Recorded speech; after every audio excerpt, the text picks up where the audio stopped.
All right, guys, we're back. Is everybody there? We're going to have an amazing time. 1 hour talking about real estate taxes. Woo. Heather just said, Brian Keller, I see you beat my score in chapter 1. I'll be taking it back very soon. Love it. Competition.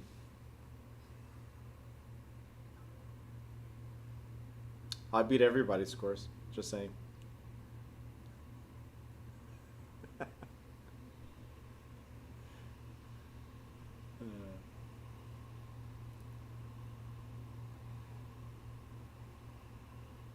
You guys need to beat my score. When I took the class, not bragging about it. It was also easier for me because I was already a real estate investor, so it was easier. But when I took the course, I did 97 or 98%, if I'm not mistaken, in the school exam, and even the instructor was like, "Did you get the answers to this?"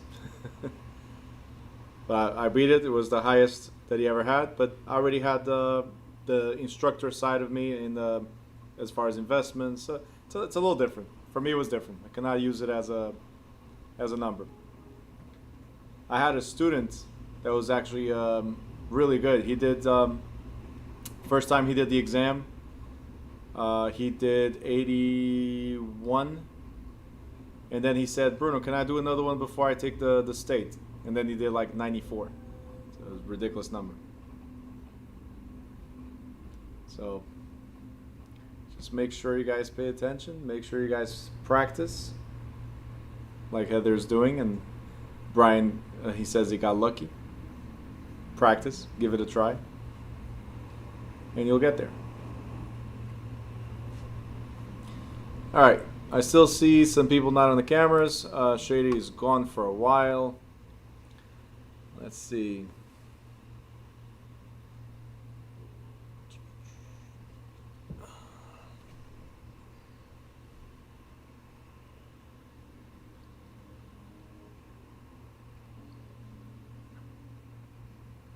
Okay. Sarah's driving. David Gonzalez, I see, is standing. Okay. Meredith is still touring the house. You're like my oldest son, cannot stay still in one spot. All right, let's see. All right, I think everybody's here. Nicole's still playing with a tennis ball. Yep, I saw it. I saw that, what you did. Shady and Moses are gone.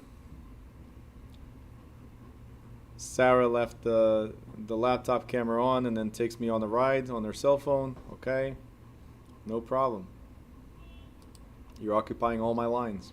A few years ago, it would have been a problem. Now everything's unlimited, so it's great. All right, so let's do this, guys. Let's go over real estate taxes. So, real estate taxes. Obviously, we're not talking about the federal taxes. We're not talking about income taxes. Real estate taxes are property taxes, right? Now, why do we pay property taxes? Right here. It's for infrastructure. It's to pay for governmental functions, for the town to operate, right? Now, there's this word over here that we've mentioned before, but now it pops up again. Lien. Who can tell me in the chat real quick, what is a lien?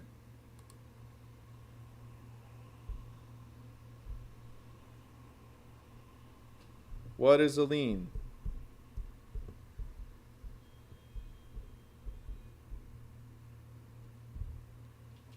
Is the chat working? Chat. 1, 2, 3, chat, check. Oh, there you go. Could be a mortgage, could be a loss. Nope. Debt owed, financial encumbrance, Financial claim, very good. Cloud, money, very good. Loan, could be. Okay.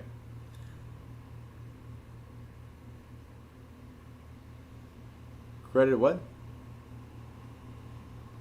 Credit limba? Line. Yes and no. Okay. But we'll go with it.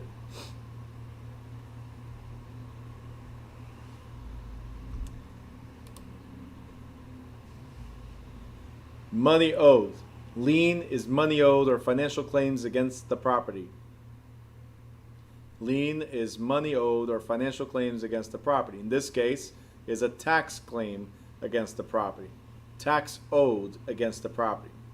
Now, if it's taxes, we also said that this was a specific lien, right? You remember the difference between general and specific? Okay, if it's a specific lien, it's against the property only, right? That means if you don't pay your taxes, they can get the property. They cannot go after the property next door if you own it as well. They can only go after the property which the lien is against. Now, there's two different types of tax liens.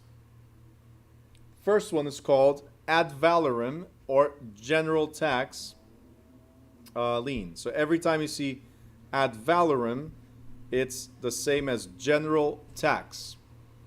And ad valorem means according to value. Okay? According to value. Ad valorem is according to value. Now, the ad valorem taxes are based on the value of the property being taxed. But it's not the market value. We're going to go over this in a little bit. It's called assessed value. Market value is what we sell the property for or attempt to sell for. Assessed value is what the township determines your property to be worth. Okay? So we're going to talk about that in a little bit. Let me just scroll up again. And we were talking about the general tax. Ad valorem, or according to value, is the general tax. So the general tax is to pay for these things. So it trickles all the way up. So for states, counties, cities, towns, townships, we pay a fee to the city. City pays a fee to the county. County pays a fee to the state, and so on. But everybody takes a cut from those taxes for operations. You guys got it? So all this is there, including schools, parks, and all that stuff. So that's what ad valorem is for. Now moving on to page 96. I know that nobody likes to pay taxes, so we're going to learn how to be exempt from taxes. You guys want to learn that? You want to learn? Okay, Stephen was like, yeah, Talia, yeah. All right, cool. So we're going to start with one thing.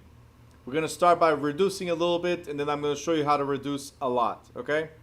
So to reduce a little bit, to reduce your taxes is very easy. You just have to become 65 years old or come up with a disability. One or the other. Whichever is easiest for you, that's how you reduce your taxes. And by the way, you reduce up to $250 on your yearly taxes for reaching the age of 65 or having a disability. Congratulations. Right? Crazy. Sorry, I just have to do something real quick. I forgot. Wow. Now, what about if you're a veteran? If you're a veteran, you should be able to not pay taxes, right? Because you are a veteran. You serve this country, right? Isn't that what it should be? Well, qualified war veterans, not all, qualified war veterans also have up to $250 off on their taxes. Congratulations. Thank you for being a veteran. Thank you for your service. And here you go, $250 off of your yearly taxes. Right? Crazy, isn't it? But it gets better. I have some, yes, just $250, Moses. Sorry. All right. And this is, but here's the advantage. It's for the veterans and also their unmarried surviving spouses. All right. Unmarried. Make sure if they want that $250 off of the yearly taxes, they cannot marry. They have to be single or widows forever if they want the $250 off. Now, there's something else.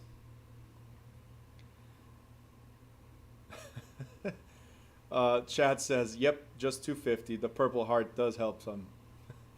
All right, right here. A senior freeze program allows homeowners age 65 or older to apply for reimbursement on any increase of their property taxes. So what are we saying? We're saying that every year, remember the word is reimbursed, right? So every year you have to pay your taxes, your property taxes, and then at the end of the year when you go do your taxes for the previous year, right? Up to April, when you do your taxes for the previous year, you're going to say, but wait, I am still older than 65. I'm 66 now. And then the following year, but wait, I'm 67. It's still older than 65. Can I get my money back? So you pay every year, and then every year you apply for a reimbursement of any increase.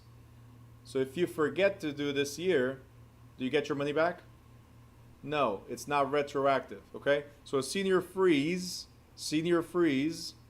right, is where they cannot increase your taxes, but they still do.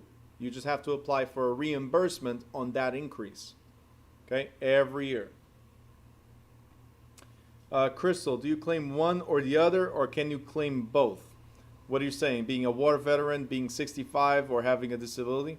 Is that what you're asking? If you can claim both of them? Where is Crystal? I lost. Oh, there you go. Is that what you're saying? If you can claim both? Yeah, okay. So you can try. Then you'll get up to $500 off. Congratulations. Anyway, Abanu says, can you appeal the taxes on the property? We're going to get there in a second. Chad says it's still $250. There you go. Moses, well, we're not getting political now, but there's always loopholes. Yes. I'm going to show you all the loopholes in a little bit. But if you screw up with the loopholes, you might have to return all the money, just like the same person you just mentioned had to do in his nonprofits. Anyway, not getting political here at all. Guys, you want to get more than $250 off? Then there's another easy way to do it. Transform your property to farmland, okay? All you have to do is convert it to farmland. How do you do that? Well, it's very simple. Make sure your property has at least 5 acres, exclusive of home site. 5 acres exclusive of home site.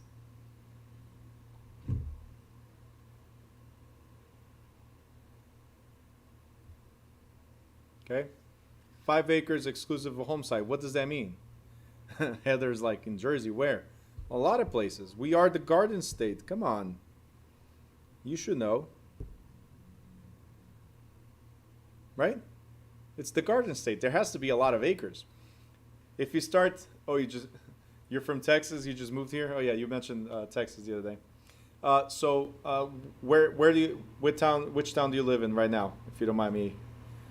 There's a lot of open space in Texas. Like, it's a big state. All right, so if you go like closer, you don't have to go that far, but if you go closer to the Pennsylvania border, if you're on the Pennsylvania border, there's a lot of acreage for sale. Like Frenchtown has a lot of them.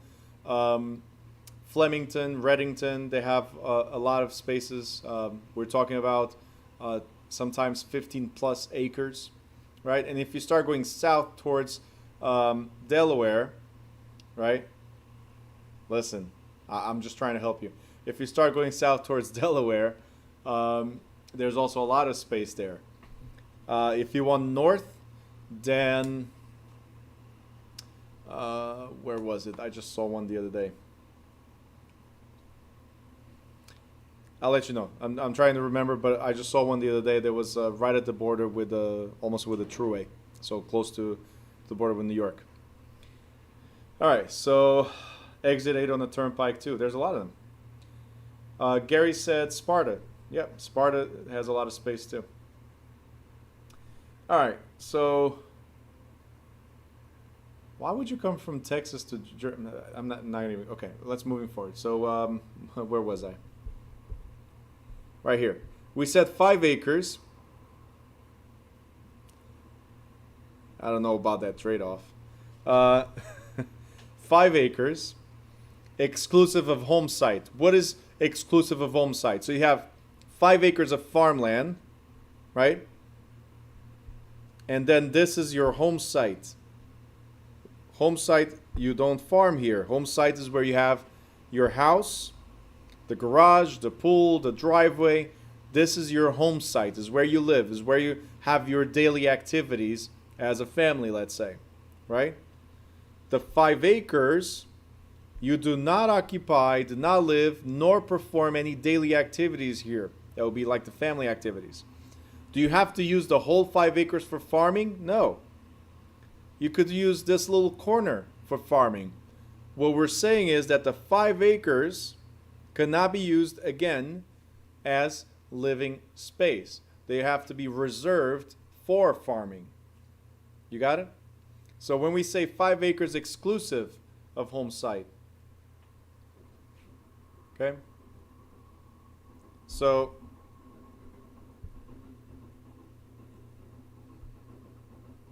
Haya is asking why farmland.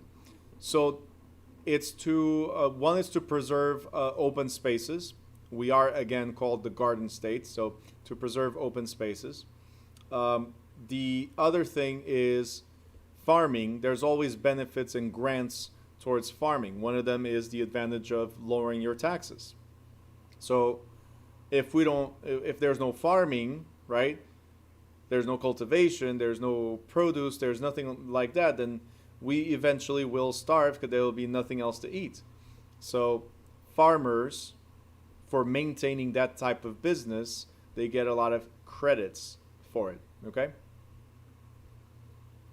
Now, the next thing is that those 5 acres must make it at least $500 per year in gross sales.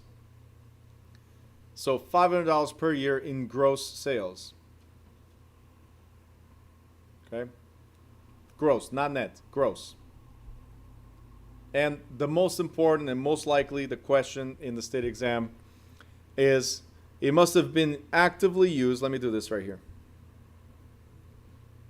Nope. It must have been actively used as farmland for 2 years immediately prior to the year for which preferential treatment is requested.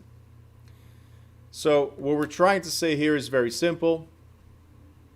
The property must have been used as farmland. So those 5 acres must have been used as farmland for at least 2 years prior to asking for the reduction in your taxes. Now, here's a potential question. Ready? You buy a property today. When can you apply for a farmland assessment? Do not answer yet. Do not answer. I'm going to give you options. When can you apply for farmland assessment? Is it 2 years from purchase? Is it 2 years from being used as farmland? Is it 2 years if it was used as farmland 20 years ago? When can you apply? So none of the above. When can you apply for a farmland assessment? Are you telling me B? I don't know what B was. I already lost it.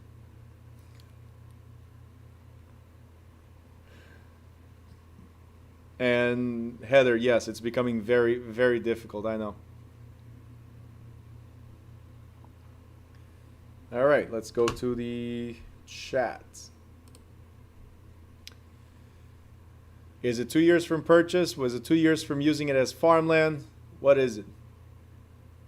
And the answer is 2 years from using it as farmland. All right? So why is this important? Why do you need to know the 2 years from using it as farmland? Because one of the variables of this same question with the same answers, right? One of the variables is you're buying a property that was used 20 years ago as farmland. So that tells you that it's not currently being used as farmland. All right? So it's not because you purchase it, Stephen, the trick is coming now. I just reversed it. It's not because you purchased it and that gives you the entitlement to the farmland. If it was used as farmland, then you continue the use. So you continue the benefit. Okay, so it's not from the date of purchase, where a lot of people make that mistake and say, hey, date of purchase is when I qualify. No. Was the property already used or will be used as farmland? If it was already used, then you carry on the benefit. If you're going to start using it, then it's 2 years from usage.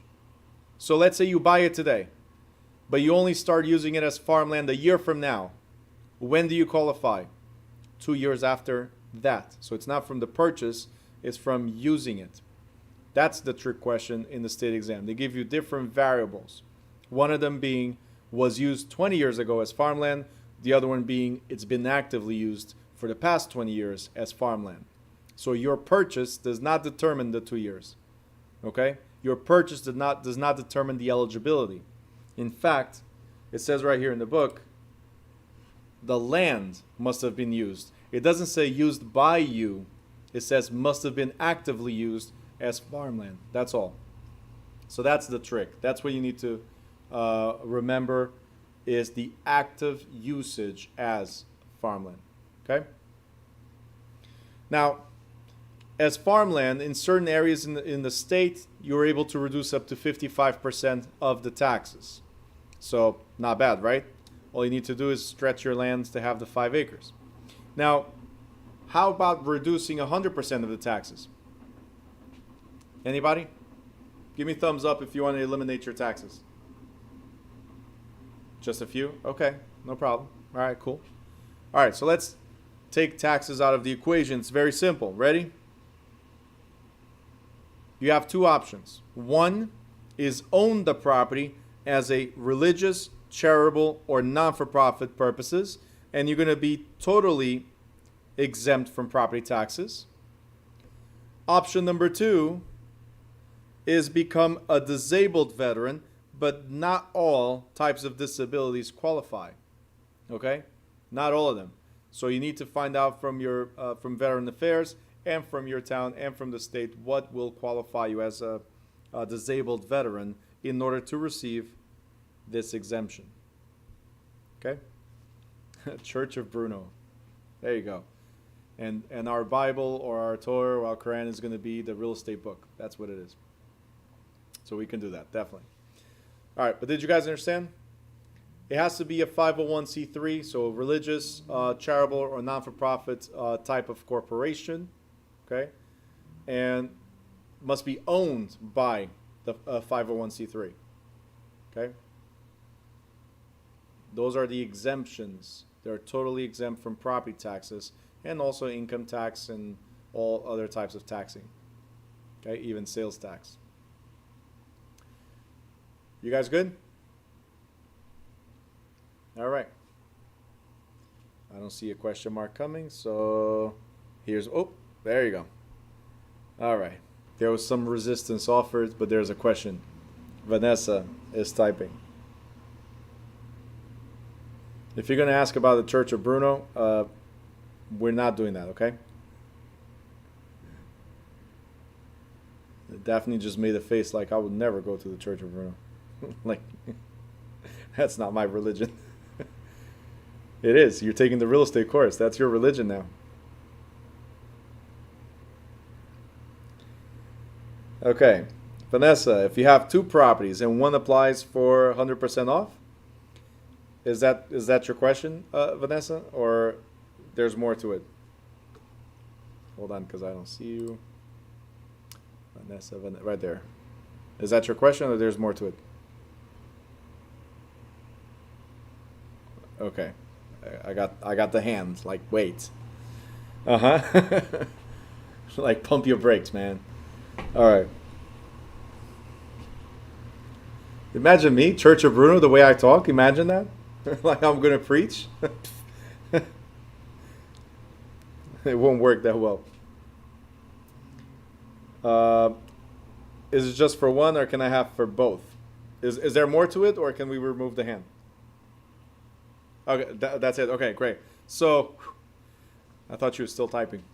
All right. So all property owned by the non-for-profit is totally exempt. So you got one property owned by it, exempt. Two properties owned by it, exempt. Three properties owned by it, exempt. 4, 5, 6, 10, exempt. So you'll get to a point where you have to prove that it is for business purposes, meaning, I don't know if you guys remember when we talked about discrimination chapter, we said that we can buy a building or several properties on behalf of the religious organization, right, to the members of that organization or for the members of that organization, right? So that means that all the properties we own nearby, let's say, are for the members. So buying one property, nobody will question. You buy 2, 3, 4, 5, 10 properties, now they're like, wait a minute, does the church really own all those properties? What is it for? So you start getting questions. All right. So until recently, until 2014, if I'm not mistaken, 13 or 14, there was something called 501c6. It still exists, that clause in the IRS and the exemptions. But it says, for instance, football leagues and some hockey leagues are totally exempt as well. So properties owned by the NFL were exempt. Income by the NFL was exempt. So what I'm trying to show you here is that they got to a point and they said, wait a minute, they're questioning too much bookkeeping. We don't want to be part of this anymore. And they changed their whole status. So they're no longer a 501c6, they're a for-profit corporation. Do you understand? So the more properties you have under a nonprofit, the more paperwork you have to do. And some people don't want to be handling books like that, having to prove every detail. Oh boy. And Heather, you're smiling because I just read yours, right? Now it's a cult or a community. Well, we're doing great. All right, let's see. Steven, so only one qualification to get the exemption, which is being used. Yeah, that's it. Pretty much, that's for state exam, you have to remember actively used. Yep.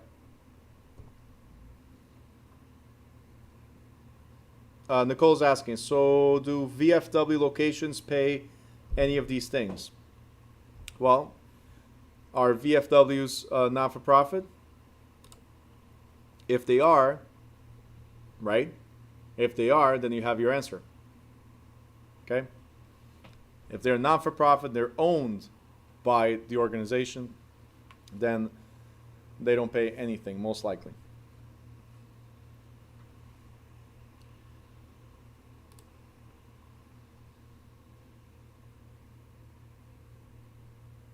All right. Guys, make sure the cameras are on you. Some of you don't have cameras on you. Okay. Abanuva, I just have the bridge. Shady's still not back. David always has a problem with the camera. He's always in the corner somewhere. I see your arm, and I was seeing your armpit before. I don't know. I don't need to see your armpit. Just saying. All right. I know you're there. I know. I see you. Nicole, did you get it? Or you're good? Okay. Peter, I see you from the nose up. Sabrina always tries to sit like 10 miles away.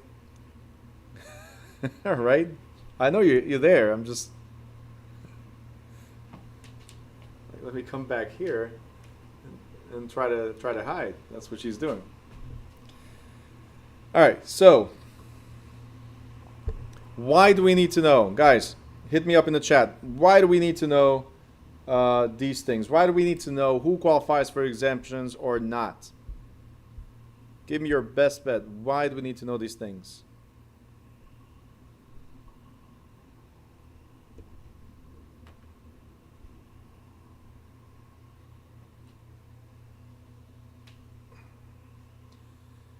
Crystal says to complete the HUD.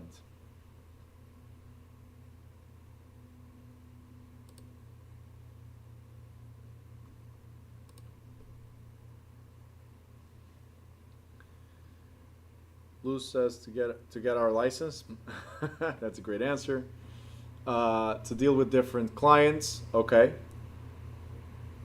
So when I'm 65, I can take advantage. Okay. Yes, that too. To help clients find the properties desired. Different clients. To be able to inform our clients. Governmental function. I didn't ask what taxes are for, Sabrina. I asked why do we, realtors, why do we need to know it? Okay. To help those clients who need the extra help. Maybe. Okay, I got it. I guess. Mina says real estate must be alert. Mina, I'm not. You know what? I'm not even going to reply to that one. Moses says state exam question. Another one.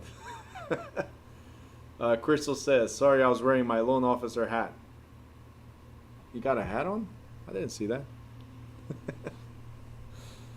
Being knowledgeable in the area helps all around the job. That's a great answer, Nicole. Absolutely. Legal benefits. Okay. So Heather says to make sure you fill out correct paperwork at closing. So yes and no, because we don't fill out paperwork at closing. So no.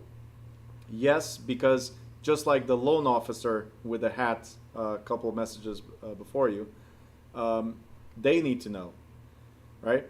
But also because you're going to have different types of clients, because it's for the clients to know, for yourself, right? Linda, to inform a potential buyer, right? And no passing around the hats, okay? This is virtual. All right, here you go. As Mina Youssef clearly wrote exactly in these words. He's great. He knew exactly what to write and what to say. We need to know of these exemptions, but he didn't tell me why. Okay? Why do we need to know these exemptions? Because a potential buyer needs to know the true, this is the answer, true tax figure. Why the true tax figure? Because if I'm buying a house that's owned by a religious organization, for example, or if I'm buying a house that's owned by somebody 65 or older, or if I'm buying a farm but I don't intend to use it as a farmland, will I, the buyer, pay the same amount of taxes? The answer is no. So let's put the hat back on Crystal real quick, right? So we're taking from Heather and giving it to Crystal. Here's the thing. The loan officer needs to know what is the true tax figure in order to compute your pre-approval, right? Because if you're paying a lot of taxes, then you might not qualify for that mortgage. So guys, it's our job, realtors, to figure out the true tax figure instead of the reduced amount. That's what it is, okay? Did Luz just say no? No to me? Where are you? Let me see. Luz. I lost you. She's saying no to me? Oh, no, we're not going to pay. Got it. She just said no. Like, that's it. All right, so... No, I don't have many people that say no to me, Heather. No, actually, no. Not many. I can be very persuasive. All right, let's see. Except for Monica. She's constantly interrupting Nicole. I've said no already so many times for her to leave the room, right? And she's still bothering Nicole. At least she's not throwing tennis balls at her anymore. All right, next. Special assessments or improvement taxes. Right here, guys, right above right above improvement tax, I want you to write public. Okay? Because a special assessment tax, so we're done with general taxes. We already know what it is. But special assessment tax It's public improvement taxes. When you improve the surrounding area, it's not your property, it's the public improvements, meaning street lighting, curbs, and stuff like that. So it's whenever the town improves something in the town that will benefit you or your property. Okay? So they can pass that charge along to you. It's called a special assessment or an additional special charge against your property. Okay, so there's general tax and there's special assessments. There's general tax and there's special assessments. Special assessments are public improvement taxes.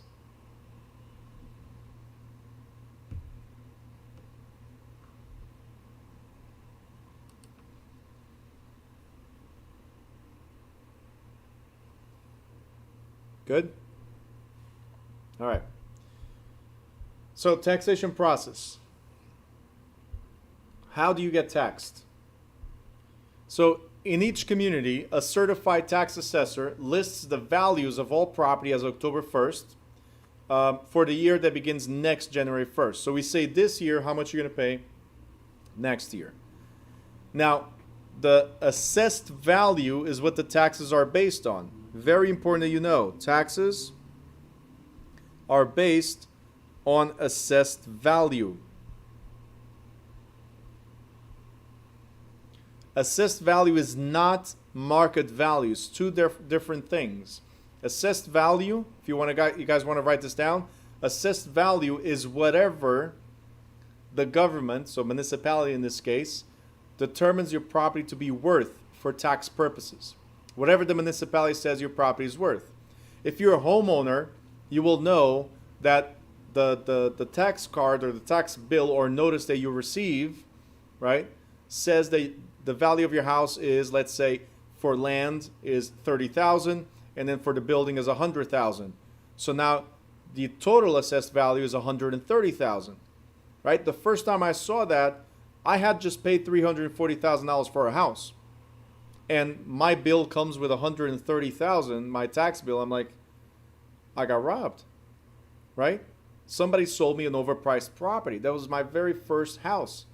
I'm like, what is this, right? So there's a big difference between assessed value and property or market value. You want the lowest assessed value possible because you'll pay the lowest amount of taxes. If they assess you at full market value, which is what they would like to do, right? Jersey tries, right? If they assess you at market value, then you'll pay more taxes, okay, or higher taxes. Now, in practice, different townships have valued property in recent years as low as 16.5% of true value and as high as 154%. What does that mean? For every $100,000, they're charging you or giving you a value of $16,000, okay? Or for every, right here. So for every $100,000, they'll give you a value of $154,000. So it depends on the township. Depends on their needs, depends on their assessments. So there's no uniformity across the state. Every municipality determines how they will tax you or assess you, actually. What happens is certain towns, because they have these low assessments or even high assessments, right?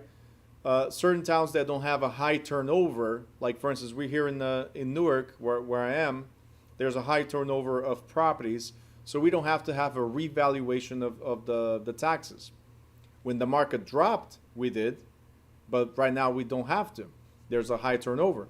So what they do is certain towns is bring an outside appraisal firm, right, to reassess every ratable or taxable property. So what are they doing when they come in? They're trying to bring everyone's assessment up to current market value. They're trying to determine what is the new value. Now, we find this mainly, as I was saying, we find this mainly in areas where there's not many sales. So let's say properties in the neighborhood haven't been sold for the past 10 years and now there's one sale. How do we determine the value or the taxes that they have to pay? So some of these every 5 years they bring somebody. Certain towns every 10 years they bring an outside firm and they just adjust all the taxes. What if that adjustment, addressing that right now, what if that adjustment affects you? What if that adjustment brings your properties to a value that you cannot afford, right? Because your taxes are based on the value. Okay, that's something I'm going to show you in a little bit. Your taxes are exactly the same across the board. The value of your property is what changes. Okay, so there's something called tax rate, and that's what your taxes are. The value of your house determines if you pay more or less than your neighbor, but the taxes are the same. It's the tax rate. All right, so if you're not happy with the taxes, the amount of taxes that you're paying, then what you're disputing is not the taxes, but the assessed value. Can you dispute? Can you challenge, like Heather was asking, right? Can you challenge? Yeah, you're going to appeal the value. Okay? Guys, eliminate distractions. I see some of you talking to somebody else and not to the chat. So make sure you eliminate distractions. All right? Nicole, I'm just letting you know I'm gonna drag your mom into this classroom and lock her here, and we have a special cage for students that misbehave, right? And this way you're gonna have the freedom to to learn. All right. Abanub's still not there, but he was able to switch from oh, there you are. Okay. You guys in these backgrounds. All right. Riley, you with me now? Riley's with me, okay. Mina Fozzie, I can barely, okay, I got you now. Crystal, I see your glasses, that's it. Sabrina's still like, she's in California right now, like totally different. Wait, I was gonna say Meredith was still, but no, she's moving. She's on the move. Who else? Yanessa's still driving, it's dark. Crazy. Cool, because we're gonna get into a cool part of this chapter. I want to make sure you guys are here. He was swimming. Yep, Abanub was swimming for a second.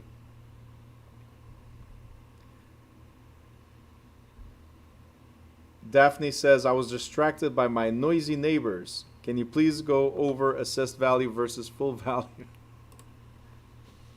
You're distracted by noisy neighbors. Other people are distracted by indoor neighbors. Right? All right, so let me see something real quick.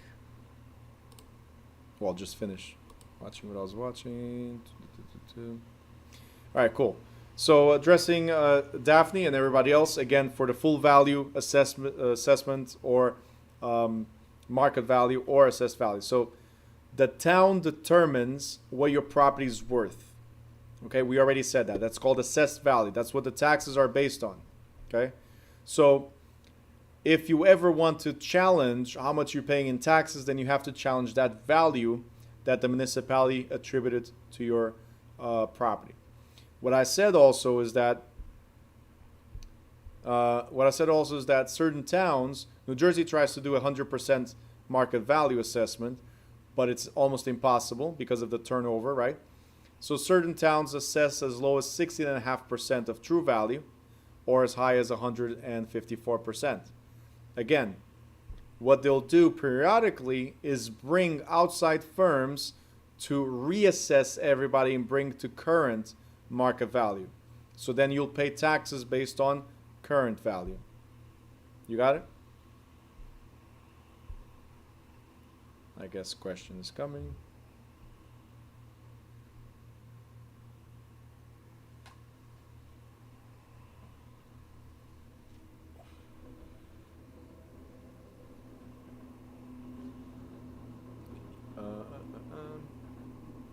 Don't taxes increase every year, never decrease? Tax rate increases. Okay? I'll explain that when we get there, but value, see, everybody's taxes can go up, or maybe just yours, depending on how yours was assessed. A lot of towns, what they do is they assess at transfer of ownership. So maybe they've been increasing steadily, like everybody else in the neighborhood, right? Steadily, right? But then your house, you just bought it today, your property could be reassessed at current value. So now you have to dispute the value. You got it? So do taxes go up every year? Of course.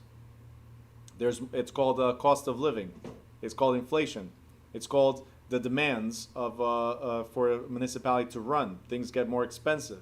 We need more police. We need more firefighters. We need more educators, right? So teachers and stuff. So, right? And then corruption never decreases. So there's also a cushion for corruption, which increases the value of taxes over the years. So it's always there. All right. So if you're not happy, Yameli, your taxes went down, that means they reassessed your property. That's all it is. Or they met the budget. I'll get to that in a second, guys. So if you're not happy with the amount of taxes, look at this. This is what you have to do. Until January 10th, until we reach that date, right? The tax assessor can always change the values of the property. Okay? So when they change the values, they attribute a new tax bill, which we'll get there how to calculate, okay? After January 10th, you have until April 1st, you the homeowner has until April 1st to dispute, to enter the appeal. You got it? You have from January 10th, that's your window, from January 10th to April 1st to appeal the taxes, to dispute, to challenge the taxes. Now, again, is it the taxes that you're disputing? No, it's the assessed value. Now, here's the thing. A lot of people think that between January 10th and April 1st that you're disputing this year's taxes. No. What you're disputing when you enter this appeal in 2020, you're disputing 2021 taxes. See, these taxes were determined last year. So if you did not dispute last year, then you're already going to pay this bill. When you enter the appeal, you enter the appeal for the following year. And it's not retroactive. Okay? So you're appealing always next year. Not only that, they only determine the appeal by November 10th. So they request the window to be open in the first quarter, but they make a decision usually towards the last quarter for the next year. Good so far? Abanoob, make sure you're with me. I see. Don't forget, guys, I'm always looking at the cameras. Chad says, that's definitely different from Texas. Yep. Each state has its own rules. Yep. That's why I always try to bring that. So even when I talked about some people here are realtors in other states. So I also always try to say in New Jersey, right? So pay attention. Thanks, Heather. I was going to say that after, but you just did. You're not in Texas anymore? Dorothy. Pretty sure it was Kansas. No, Texas. Okay, we'll go with that. All right, 97. How do we dispute? How are we successful at disputing taxes? Well, having solid data. What is solid data? It could be an appraisal or CMAs, right? So CMAs is not Country Music Awards. It's comparative market analysis. It's what we do, realtors, okay? The best thing to have also always as solid data, I see you're entering a question, right, Heather? The best thing to do to have solid data is always an appraisal, because appraisers, they can do appraisals for tax purposes specifically. Okay, it's very, very important that you understand this. Us realtors, yeah, we do comps. That's great. But our comps are not in depth. But the appraisal is in depth. So you will go into certain details and have a certification at the end that in his professional opinion or her professional opinion, right, the tax amount should be reduced or increased. So you could go both ways. All right? They'll evaluate your property with certain details that will allow you to think twice about filing an appeal. Like if you finish the basement, for instance, and the appraiser gets there and says, hey, there's a finished basement, so this is an extra $50,000 or $60,000 property. So that means that in taxes, you should be paying $9,000 versus the $7,000 that you're paying. So now you know to do what? Stay put. You're not appealing anything. Leave it the way it is. All right? Especially if you finish the basement without permits, you definitely don't want to have the town come and see your property. Right? Yeah, Melly, it could happen. Let me get to that in a second. Let's see. Heather, when you transfer ownership or buy a home, you pay that year's taxes at closing, or the seller pays the taxes at closing. Okay. So we're going to talk about that in chapter 21, who pays what and how. But what we usually pay is up to the date of the closing. So if we close today is July 10th, we would pay taxes up to today for the seller, and then the buyer starts paying taxes from that day on. Okay? So taxes, all financials are reset, so it has to go to zero on the day of the closing. Let's see what else. So Yameli said she renovated the whole house, taxes went down. Did you get permits and everything? Let's see what comes out of this one. Yes, she did everything properly. There you go. Where's the property located, if you don't mind me asking? Passaic. Okay. So a lot of things could be factors there. It could be that they've met the budget. It could be that property values went down, which in certain areas they have gone down. Traditionally, your property taxes won't go down if you renovate because your property increases in value, right?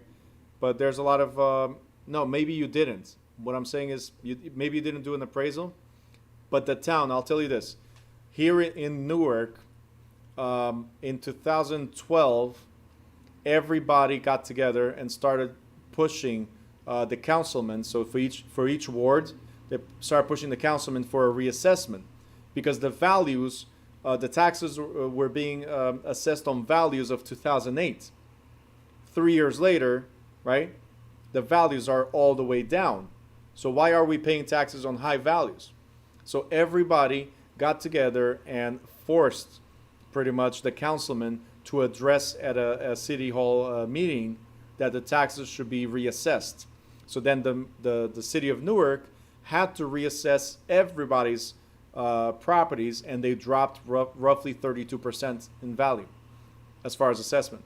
So everybody's taxes in 2012 dropped. Do you understand what I'm saying? So there's no need for you to do anything if that was the case in where your property is located. So just say, I'm not sure exactly what it was, but if you didn't do any appraisal, if you rehabbed your property, you increased value there, and your taxes still went down, then it's one of two things. They reassessed, like I said earlier, right? They reassessed the whole municipality. That's one, right? Or somebody appealed for that to happen. Daphne, it depends. There's no no. You don't go and request for you to request a reassessment. It's called an appeal. That means you're not happy. That means you have proof, like I said, CMAs and all that, proof that shows that your property is worth less. Therefore, you should be paying less taxes. So that's the appeal process. As far as everybody's taxes lowering or raising, It's a reassessment or revaluation that the town orders or requests, but it doesn't happen every year. It doesn't happen every 5 years. It depends on the town. Yameli, I'm actually going to address that in a second. Heather says, so when you challenge next year's taxes, that would be for the first year that you actually pay taxes. And isn't that sometimes in your monthly payment amount? Okay, let me read this again. So when you challenge the next year's taxes, that'll actually be the first year that you actually pay tax. Okay. Oh, I answered that already? Okay, cool. I didn't even understand the question yet. So, but if I answered, great.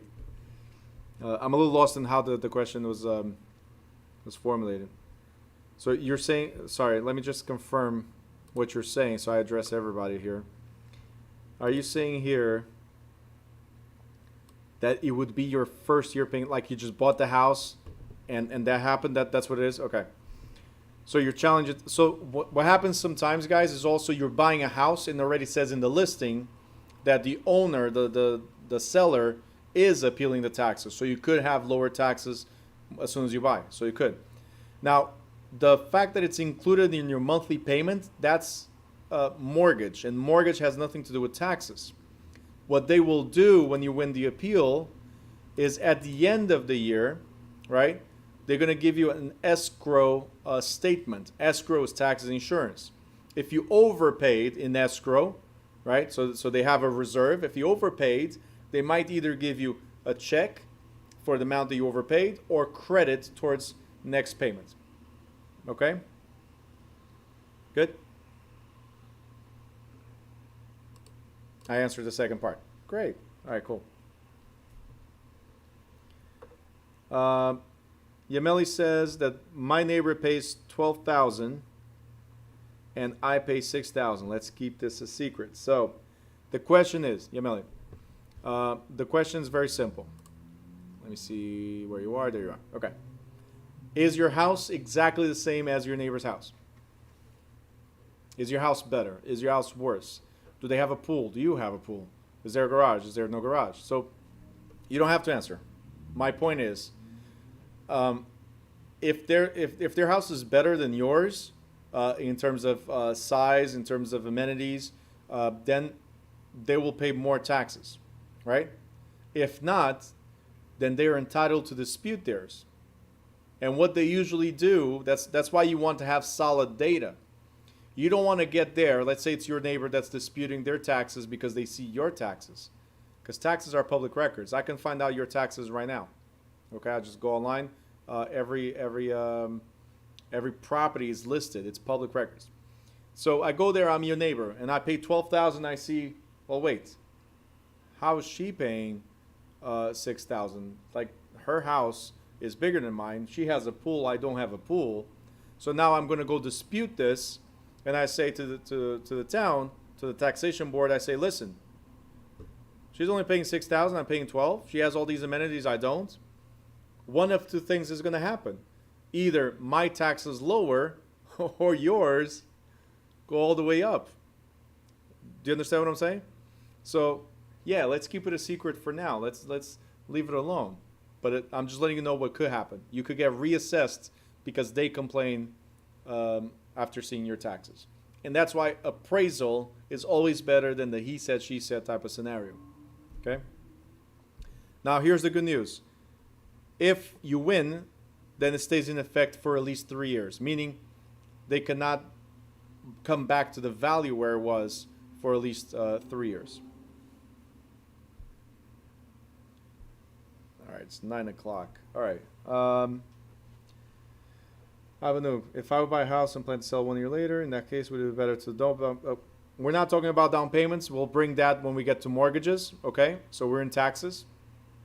Not in Texas, we're in taxes, okay? So for those of you reminiscing, hometown. All right, equalization. Equalization means, obviously, fair, right, or balanced assessments, right? So fair or balanced assessments. Equalization factor right, or equalization ratios or rates are established by the state. They establish this table of equalization rates to achieve uniformity among different tax districts. Now, why do we need to have this?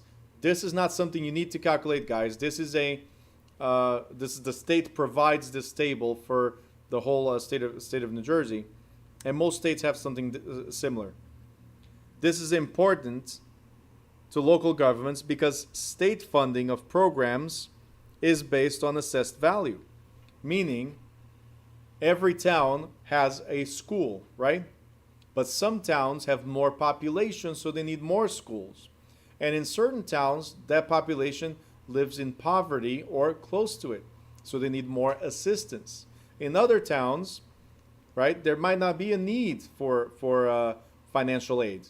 So why would the state distribute their budget evenly, right? Why would I give, let's say, $5 million to, I don't know, to Alpine? Alpine, if you guys don't know, it's like the cheapest house there is $3 million, right? And they don't even have a school. It's the surrounding schools. But my point is, if you can afford a $3 million house or more, then you can afford either a private school or you can afford all the programs that your kids need for in school, right? But we come down to Newark. Newark it's overpopulated for the amount of schools that it has. So there's a lot more funding needed to help these people. Are you guys understanding? So the equalization tables is not to make everything equal in terms of my value is 300, so I'm going to lower your value or raise this value, whatever, to be equal. But it is to understand how much funding does it go from the state budget to that particular county or to that particular city. You guys got it? But you don't have to worry too much about it. You just have to remember that it's going to be a math question. And if it's a math question, then the first thing you do is apply the equalization factor, and then you apply the tax rate to the equalized assessment, which I'm going to show an example in a second. Ready? Okay. Example in 1 second, right here. Let's move forward. All right, so tax rates. I have a better example coming, don't worry. Tax rate equals fund raising. Tax rate is fundraising. So today you're going to understand why you pay taxes. It's not just for operation, right? It's actually to cover whatever gap it is in the budget. So the deficit in the budget to keep the lights on. What am I talking about? Very simple. We're going to determine all expenditures, so estimate all the expenditures for the next year, right? And we're going to figure out how much we need, how much we receive, from all the fees, revenue sharing, and other sources. For instance, city-owned property sometimes is rented to certain companies. Like here in Newark, the Port Authority, the New York, New Jersey Port Authority, pays almost $90 million to the city of Newark to stay at the port and maintain the port. Okay, so they rent that space, let's say, right? So that's revenue that comes into the city of Newark. Then fees. Where it says fees, we're talking about every time you go get a copy of a document at City Hall, you pay for it, right? Do you guys understand? So all these are income. Every ticket that the police gives you is taxes. So every time you get a ticket, congratulations, you're paying taxes. That's all it is. It's fundraising. It's not fun for you, but it's fun for them. They're getting money from those tickets. Okay? So then they calculate. We receive roughly, let's say, $10 million. Let's put a smaller number. We need $10 million to run the town, right? To keep the lights on, right? But on average, we've been receiving 9.7 million. So if we receive 9.7 million, guys, what is the difference between 10 million and 9.7? It's 300,000. So we're short $300,000 in the budget. So are we going to be able to pay everything for next year? Most likely not. So what we do, that 300,000, so that net amount is going to be raised from real estate taxes. So guess what?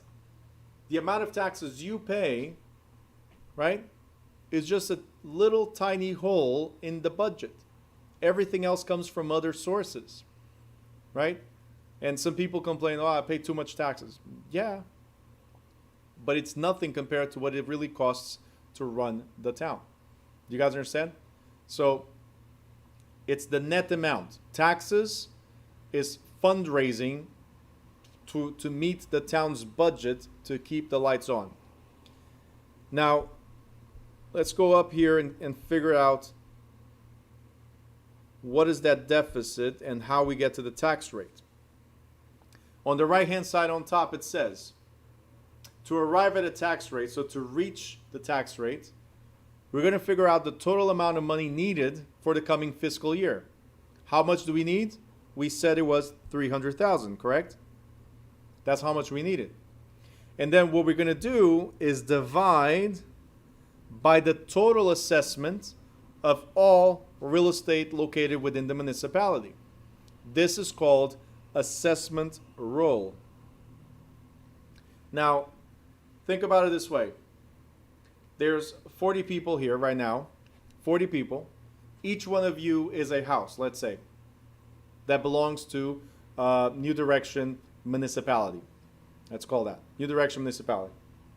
So what's happening now is we're going to calculate how much your property is worth. All right? And no offense to anybody, it's just random numbers, okay? So Shady, because he's not here, he's a vacant home. So a vacant land, piece of land. His property is assessed at $10,000. That's the assessed value. Haya, your property is valued at $120,000. Moses, and I'm just going by the order I have right on my screen, I'm sorry. Moses, your property is $90,000. Lena, your property is $200,000. Completely random numbers because there's no uniformity in value. You got it? So now we're going to add all these 40 people's values, all these 40 properties. We're going to add them all, and that is called assessment roll. So the total amount of assessed value of all taxable properties is called assessment roll. In this case, New Direction Municipality has a total of $10 million assessed value or assessment roll. That's the total assessed value or assessment roll for this municipality. So how do we get to the tax rate? I just said it right there that we divide the money we need by the assessment roll. So here we go. Deficit in the budget divided by assessment roll, and your tax rate is 3%.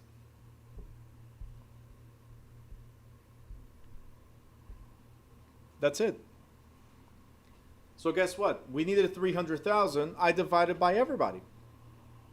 It's just some properties are worth more, some properties are worth less, and so on. But the tax rate, the amount of taxes you pay, you really pay, is the same. It's 3% across the board. The thing that you need to dispute, as we said earlier, is the value of your property. Okay? So 3% is how much you pay in taxes. Now, the tax rate may be expressed in a number of different ways. It could be expressed in mills, for instance. And a mill is 1/1000 of a dollar, or 0.001. So 1 mil is 0.001. It's $1,000 reversed. 0.001. So this right here, this example right here, could be expressed in 3 different ways. It could be 30 mils, right? Per $1 of assessed value, 30 mils. Or it could be $3 per $100 of assessed value. Or $30 per $1,000 of assessed value. So these are three different ways that we can say tax rate. Okay? Either 30 mils, $3 per 100, or $30 per 1,000. The good thing, guys, is that in New Jersey, we only use dollars per 100. And I'll show you a cool trick when we get to math, a cool trick on figuring out what are dollars per 100 and how to easily calculate it. So right now, we're going to go into tax bill. And this is the easiest part. We already know how the value is calculated, right? It's assessed and they determine it. We already know what the tax rate is and how to get to the tax rate, right? So how do we figure out the tax bill? Well, you got assessed value, you have tax rate, right? Then you put these two together, you got your tax bill. Simple. Look right here. Your property is worth $90,000. The tax rate is 3%, right? So 90,000 times 3% is 2,700. That's your tax bill. Simple as that. Assessed value times the tax rate, right? That's it. All right? The next thing we have, and I'm sorry I'm going a little fast because we have a math chapter and I'll explain a lot better there. But I want to get to this. This could be an actual question in the state exam right here, which is if there's an equalization factor. Remember that? We talked about equalization before, right? If there's an equalization factor, then this is how you calculate it. This could be an actual question. The question could be a property, so the question would start here. A property with an assessed value of $120,000, tax rate of 4%, and an equalization factor of 120%, what would be the tax bill? Okay? So that would be the question. All you have to do is step number one, always, as I said earlier right here, by the way, I said it right here. Step number one is always apply the equalization factor first. And it's right here. So if the property is assessed at $120,000, you multiply by the equalization factor, and now you get this value, which is the equalized value. Equalized value. Step number two, we're going to multiply the equalized value by the tax rate. So this is number two. So equalized value multiplied by the tax rate, and your taxes are $5,760.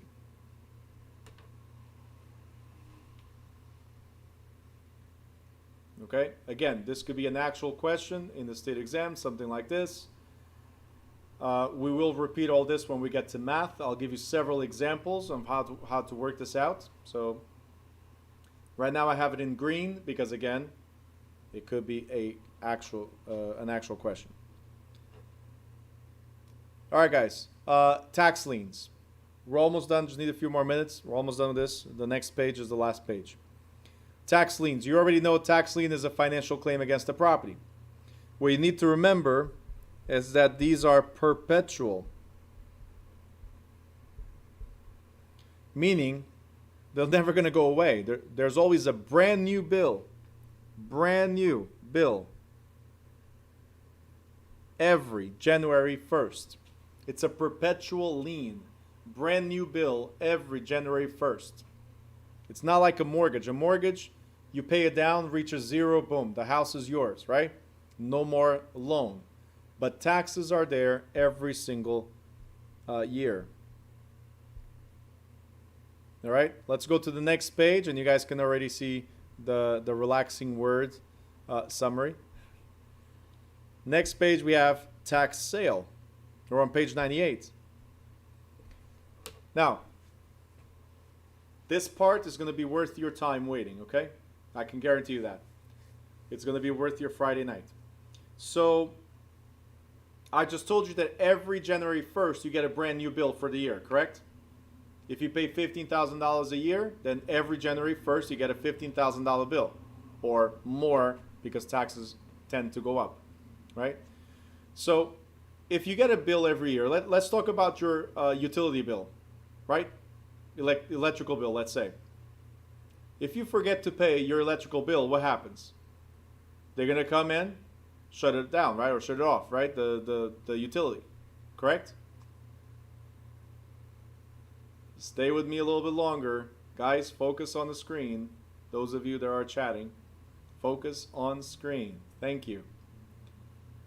You don't need to put your hands up. I didn't say it was you, Abanu. It's the funniest thing. When you call somebody, they go like, okay, okay, I'm here. Like, I didn't say your name. All right. So there's a tax sale, just like they shut off your utilities. In this case, they will sell your taxes. All right? They're going to sell at auction. We call this a tax foreclosure. Now, they're selling your taxes, not your house. You guys got it so far? So you're probably thinking, yeah, let somebody else pay my taxes. I mean, if they're not selling the house, we're good, right? Here's the thing. They're going to give you advance notices of the sale. They're going to let you know. They're going to post it in 5 places in the municipality and advertise it in the local newspaper for 4 weeks. All right? So that's called public embarrassment. Here's the good news. Nobody reads a newspaper and nobody knows where these locations are. All right? So nobody sees that your property is going anywhere. Unless you're an investor. If you're an investor, you're constantly looking at these newspapers and constantly going to these places to figure out tax sales, right?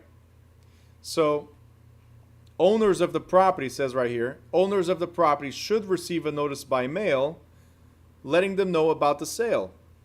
But if they do not, the sale is still valid. Again, just like not paying your electrical bill, eventually you'll have the lights out, right? So you know it's going to happen. So the sale is still valid. Let's say I purchased your property. I purchased your taxes. It was me, right? Guilty, right? Pay attention to this, please. Very, very important. I purchased your taxes. What can I do with it? Absolutely nothing. I cannot do anything with what I purchased right now. So why would I purchase?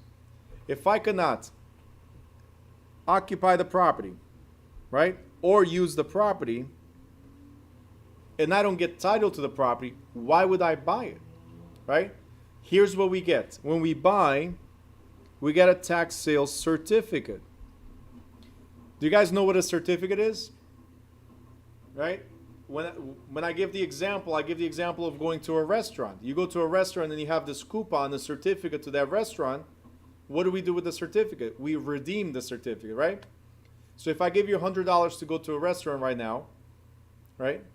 That means you go there and your bill is going to be $100 less because I gave you a certificate that's worth $100. Are you guys with me so far? Give me a thumbs up if you're with me so far. Great. Because now it's going to be good. So imagine that certificate is only valid for Valentine's Day. Can you go tomorrow and redeem that certificate? No. You have to wait until February 14 to be able to redeem it. Well, that's exactly what happens here. You get a certificate. You get an option to redeem the certificate at a certain time. State of New Jersey, the redemption period is 2 years, but not your redemption, their redemption. So let's say I bought somebody's taxes. I was saying I buy your taxes, right? If I'm the one that bought it, the homeowner has up to 2 years to pay me back, to pay the investor back. Meaning that gift certificate, the homeowner can say, no. You're not going to redeem it at any restaurant. Give it back to me. All right? They have up to 2 years to do it. And they have to pay legal costs and interest. So let's say, guys, I paid your taxes, $15,000, let's say. you have to pay me back the $15,000 plus legal costs plus state of New Jersey statutory 18% interest. All states are different, right? All different states have different values. State of New Jersey is 18%. And that's for 2 years. So that means that it's 18% this year, and if you still did not pay me, next year, I'm charging 18% on top of last year's bill. You got it? So it's not the 15,000. I'm charging 18% on the 15 plus 18. You guys got it? So 18% per year. Now, if you are not able, think about this, and that's why I want you to pay attention. If you're not able to pay the first 15,000, how are you going to be able to pay 15,000 plus 18%, and then that bill pay another 18% on top of that? How are you going to be able to do that? So most people default. Most people fail at redeeming. So if you don't pay me back the 15,000 plus interest, what can I do? After the 2 years have passed, so the redemption period, what can I do? I can obtain clear title by foreclosing on you. You guys got it? If you don't pay your taxes and I buy your taxes, you have 2 years to pay me back, or I'll take you to court and foreclose on you. Simple. You got it? Do you guys remember yesterday we were talking about adverse possession? And adverse possession was 20 years, right? Adverse possession is on abandoned homes, vacant homes, right? If they're abandoned, if they're vacant, most likely nobody's paying the mortgage either. Nobody's paying taxes either. So can you speed up the 20 years down to 2 years? Remember I said that yesterday? It's simple. Just look for tax sale certificates on vacant homes. Simple as that. Instead of waiting 20 years, you do it in 2. Any questions?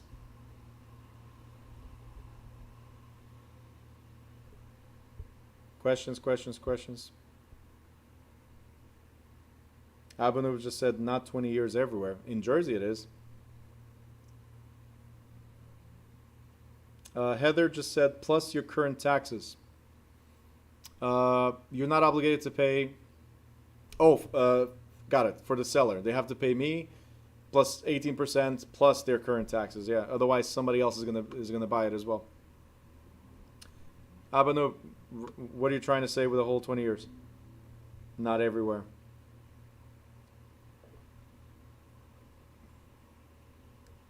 What was the last part? Tax sale auction. And then you get the certificate. That's what you're going to look for. So you look for abandoned properties. Here's why I'm telling you to do abandoned properties versus occupied properties. There's a lot of people that are occupying and not paying their taxes. But we talked yesterday about karma, didn't we? And I strongly believe in karma. So if it's an abandoned property, if it's deemed abandoned, if you can clearly have all the signs that it's abandoned, then I have no shame. I'll go for it, right? But if somebody's living there and I'm going to buy their certificate, their taxes, right? I'm going to go to auction, buy their taxes, and then I'm going to foreclose on them? I'm going to kick somebody out? What if that somebody was me? What if that somebody was a family member, right? I don't want that to happen. There's companies out there that do it, investors that do it, and they don't care. Me, I go after vacant homes. Every vacant home that I can find that are not paying taxes, do it. It's a lot faster than doing the adverse possession. Talia, the 20 years was for adverse possession. I know it says here 20 years. The 20 years here means that you can foreclose at any time. You don't have to foreclose right away. You can keep collecting 18% over 18% over 18% up to 20 years. The thing is, I mean, what could happen in that time frame, right? You answered your question, or I answered your question? Oh, can you give them longer to pay? Yeah, yeah, yeah. Uh-huh. You have it right here. You have any time within 20 years. So you can make arrangements with them. Yes, absolutely. Can someone live in this? I said that yesterday. You will occupy a vacant home. You don't have to pay taxes. Like, I wouldn't pay taxes. I would wait to see if the taxes go to auction. Because when they go to auction, I buy. And that accelerates my 20 years down to 2 years. That's why I would do it this way. All right? Ready for the last thing? So we can... Oh, now you like it, Heather, right? Now you like it. Yesterday you were talking about karma, now you're okay with this. All right. By the way, just like adverse possession, there's procedures to this. Both of them are very easy. Both of them are very simple, right? Can you invest in vacant homes? Can you invest in taxes? Yes, you can.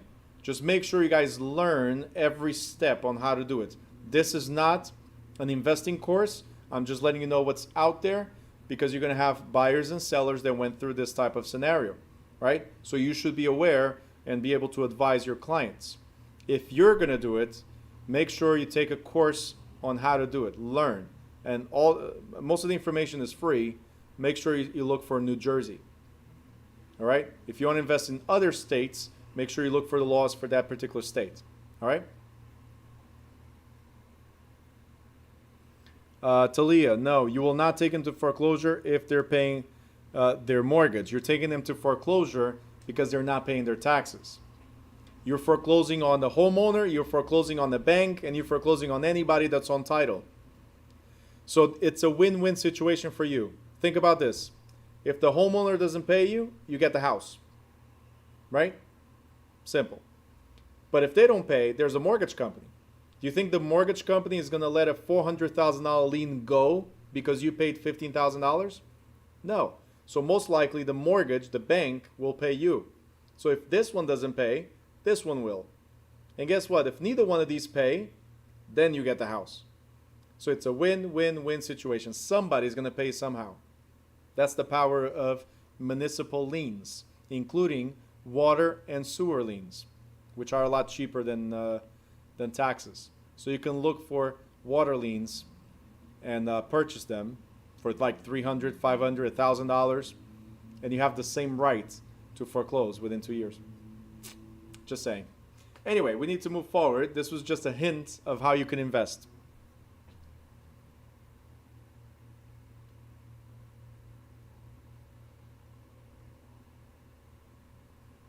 Sorry, I did not get your question, Talia. We're going way over the time. I mean, I don't mind, but it's a lot of good questions too. So, Talia, are you typing? Just nod your head. Okay.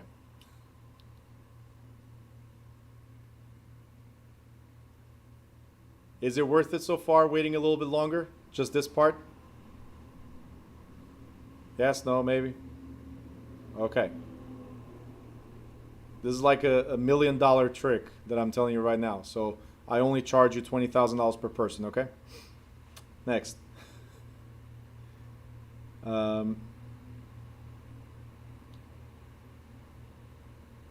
So Talia is asking, if the mortgage company pays you, how do they get their money back? Well, they'll pay you, and then two things could happen. They're either adding to the loan so that the borrower, so the seller, the homeowner, I'm sorry, has to pay an additional amount, or they will be the ones foreclosing because the owner is defaulting. So two things could happen. But you really don't care about how they get their money. You care about getting your money. Right? Avanu, you're welcome. You just said, thank you for making my Friday the best Friday. There you go. All right. Income tax issues for home sellers. This one's very powerful. A lot of people don't know this. It's a simple trick also to never pay capital gains. Do you guys know what capital gains are? Taxes on profit. Who would like to keep? Raise your hand. Let me know if you'd like to keep all your profits when you sell a home. Cool, cool, cool. Let me show you how. Ready? and you came to a real estate class to become a salesperson. All right. Now you're learning investing. Federal government has an exemption, just like state government has an exemption, on up to $500,000 profits if it's the sale of your principal residence by a married taxpayer who files jointly. Okay? What does this mean? You and your spouse buy a house, right? Even rhymed. So you and your spouse buy a house. And then 2 years later, you sell the house and you made $300,000 profit on the sale. Okay, let's imagine the $300,000 profit.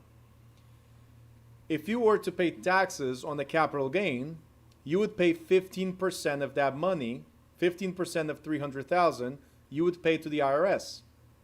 Do you want to pay 15% of that to the IRS? The answer usually is no. So what you need to remember is if that property was your principal or primary residence, then you are totally exempt up to 500,000. Because your profit was 300, then how much do you pay? The answer is absolutely nothing. Zero. You guys got it? If you're single, if you're not married, if you're single, then you have a $250,000 exclusion. Because your profit was 300,000, then you only pay taxes, you only pay 15% on the $50,000 left. You got it? So you made $300,000 profits minus the exclusion right here, right? There's $50,000 left, so 50. $50,000 left. You pay taxes on that versus the full 300,000. The trick is it must be your principal or primary residence. That's the trick. And you can use this every 2 years, as often as every 2 years, as long as you have owned and occupied the property as a principal residence for at least 2 out of the 5 years before the sale. So in the good words of Dory, just keep moving. I know she says swimming, but just keep moving. Every 2 years, Talia already has a song, just keep swimming. Okay, got it. Yes, I watch a lot of kids' movies. You too? There you go. All right. Do you watch without your kids, Talia? Because I do. Like, I don't need my kids. Actually, it's better when the kids are not there, because then I can pay attention to what the cartoons are doing. Anyway, so where was I? Every 5 years, you can sell 2 homes and not pay capital gains at all. If you guys understood, that's what it says here. You buy a property today, right? Janessa, I'll address that in a second. So you buy a property today, you occupied it, right?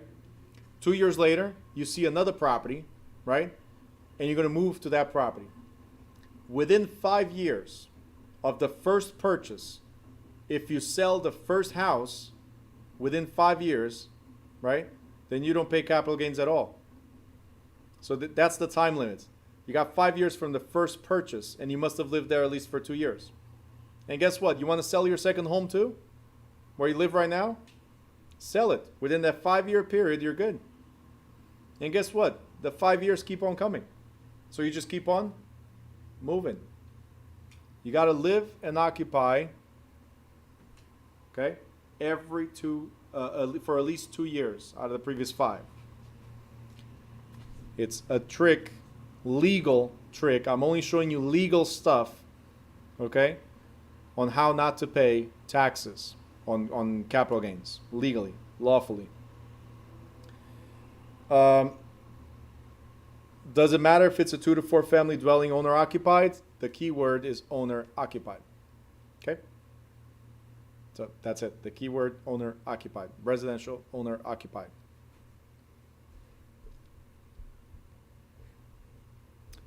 Peter, that will be chapter 17.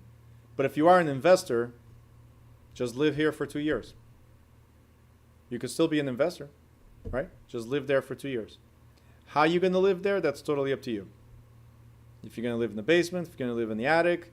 I know some people that illegally live in a mailbox and their driver's license and taxes. Okay? But that's not legal. That's fraud. But Sarah, I just said right now, that's fraud. Delete. I didn't tell you to have mail sent there. I'm just telling you what people do. So you guys are going to realize that I'm going to tell you a lot of things, that the do's and the don'ts, right? What people do and what you shouldn't do. But hey, I'm not you. I do my thing. You do your thing. Peter goes like, we won't do that. That's up to you. All right. Now let's say, guys, you bought the property, right? You bought the property, but you cannot stay there for 2 years. You have to leave after 1 year. Can you qualify for the exemption if you had profit? The answer is maybe. You might be able to if the sale was because of an unexpected event. What is an unexpected event? Job transfer, health reasons, death, divorce, and a bunch of babies. Right? So what am I saying here? I'm saying is, yep, it could be that too, Moses, absolutely. What I'm saying here is that if you're forced to leave under any of these circumstances, you might have, if you're forced to leave within the 2 years, you might have a partial exemption. You got it? A partial exemption. You don't get the full 250 or 500,000 if you're married, right? But you get a partial exemption. All right, so this applies for Texas too. So if you sold something there, you moved here, then that's called a job transfer. You don't have to pay taxes on that profit.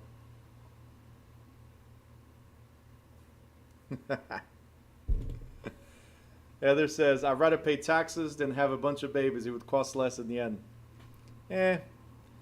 That's why I told you there's other options, right? You don't have to go for the babies. There's divorce, there's death, there's health reasons, there's job transfer. It doesn't have to be the babies. Okay? And the very final thing, then the summary. Very final thing is for you guys to know that if you have an IRA, even with 401k, you're able to do some things like this. But if you have an IRA, a retirement fund, right? Then you can take up to $10,000 for down payment, penalty free. Now, it says penalty free, does not say, I always warn people about this, tax free. Why am I saying this? Because IRAs and 401ks and all that stuff, they're tax deferred, meaning you don't pay taxes on the gains until you take the gains out, so until you start receiving. So every time you cash out from your retirement, right, retirement fund, you pay taxes on the gains. So you take $10,000 with no penalties, but you pay taxes on it that year. So can you use your IRA to buy a house? Yes. Just make sure the house is giving you enough money to pay those taxes too. That's pretty much what I'm trying to say. Don't waste this money on a single family. Use this down payment for a 3 or 4 family. You guys got it? All right, let me know if you have any other questions, guys. If not, it's 9:40. Wow. Okay. Daphne, I was waiting for that. All right, if you guys want to leave, you can leave. If you want to stay, you can stay. I'll answer any questions now. Daphne has 2 questions. All right, I'm out, ending the meeting right now. No, just kidding. Good night, everybody. Have a great weekend.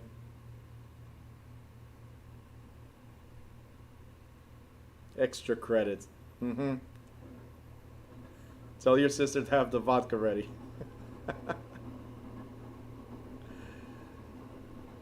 All right, let's see. Good night, good night, good night. We're waiting on the questions. Good night. Daphne, how come assessed tax? How come assessed tax? Let me go to the chat here. Is not the actual tax that. No, it is. No, assessed value. It's not assessed tax, it's assessed value. So the difference is there's assessed value and there's market value. Market value is what you sell the property for. Assessed value is what the taxes are based on. So the municipality taxes you based on assessed value. That's it. So it's not assessed taxes or actual tax. The taxes are the actual taxes based on assessed value. Okay? So one question down. Second question.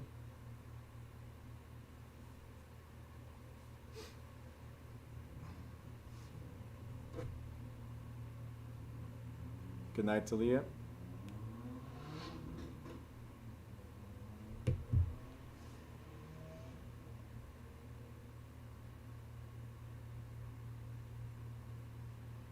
Sarah, I don't know what you're doing in that kitchen, but I'm on my way, okay? Hungry by now. Ad valorem just means according to value. Simplest terms. It's according to value. So when I said assessed value, that means your taxes are based on assessed value. So they're according to the value that's given to the property.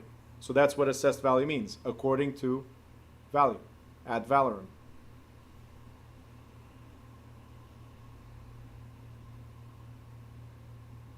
Good night, Hayat.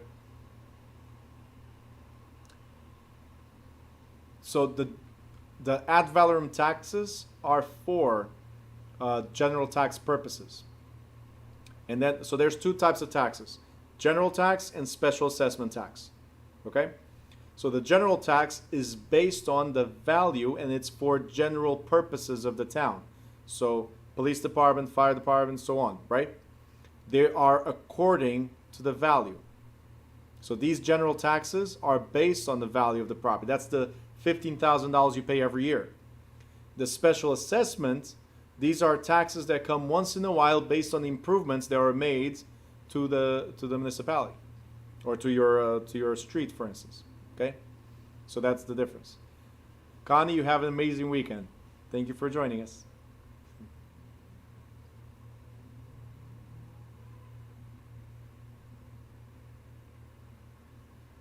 What else we got?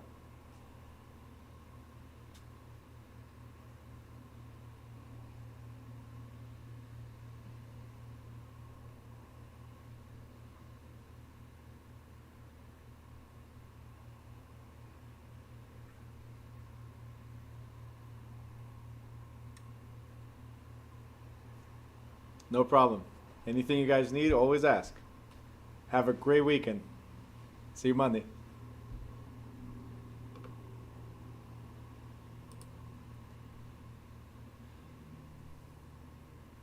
Alright guys, if there's nobody else here, we're going to end the meeting. Nobody else is asking questions. And we are out. Have a good weekend.